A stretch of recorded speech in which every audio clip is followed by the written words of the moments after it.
उतार तुम्ही अद्याप पाहिलेले नाही. सम्राट ही माणसाच्या मनाला चढणारी एक खतरनाक जळू आहे.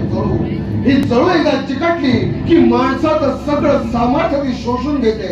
कागदाला कसर लागावी तशी ती माणसाच्या मनाला आतून घात घात पोखरते आणि उरतो फक्त धुगा.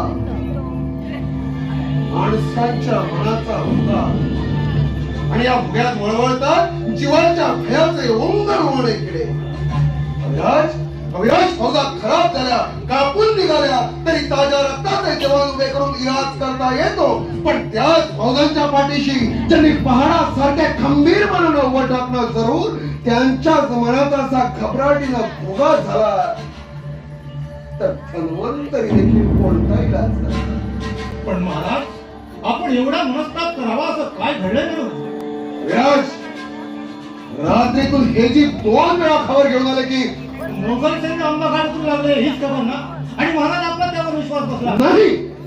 पण मग या संगमेश्वरी खुद्द आमचा मुक्काम पडला असता या गावच्या लोकांनी केवळ अफवा ऐकून जीवाच्या भयानं दाढी वाटप पळत सुटावं. महाराज, असे सामान्य लोक हे पाला पकडण्यासारखे आज पळाले तर उद्या परत येतील. संगमेश्वराच्या पंचक्रोशीतील ही पळापळ आपण एवढी जीवाला लावली. विराज, प्रजाजनांचा घबराट समजण्या उमजण्या इतपत आम्हीही अकलमंद आहोत. पण प्रल्हाद निराजी देखील प्रल्हाद निराजी त्यांचा काय संबंध महाराज? विराज, प्रल्हाद निराजींना आज पहाटे अटक करण्याचा मी हुकूम पाठवला.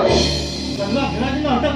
छे महाराज, प्रल्हाद निराजींनी देखील प्राप्त परिस्थितीला मी वाटते तेव्हा औरंगजेबाशी समझोता करावा असा मला सल्ला दिला.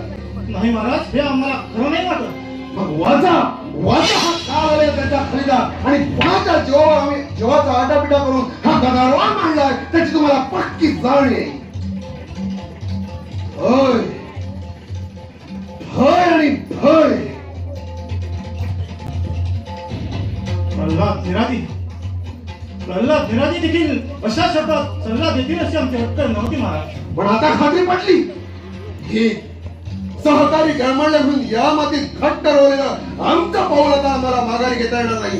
अविराज, या समशेरीनं आम्ही शेकडो दुश्मनाला कंठस्नान घातलं. 9 वर्ष मोहरी फौजांना खडे चालले, 32 पितरांची मुंडकी उडवली, फिरंग्यानं जरा बसवली, शिंद्यांची मिजाज उतरवली.